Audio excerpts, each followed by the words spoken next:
80 minute के अंदर 8 देशों पर किया हमला।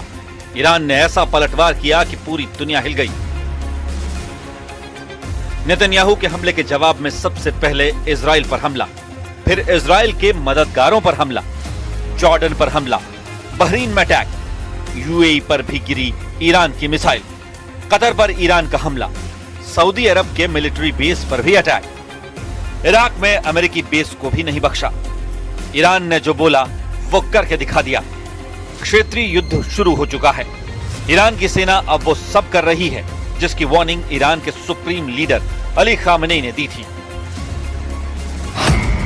ईरान बख्शेगा नहीं, यह मैसेज डोनाल्ड ट्रंप और नेतन्याहू को मिल चुका है। यह मैसेज ईरान ने खाड़ी देशों को भी दे दिया है। इस बार छेड़ा है तो छोड़ेंगे नहीं। अगले 24 घंटे में ईरान और इजराइल के बीच हालात और खराब होने जा रहे हैं। ईरान के रेवोल्यूशनरी गार्ड्स के हाथों में अटैक लॉन्च करने की कमान है और ईरान की टॉप लीडरशिप से अटैक का लगातार ऑर्डर मिल रहा है।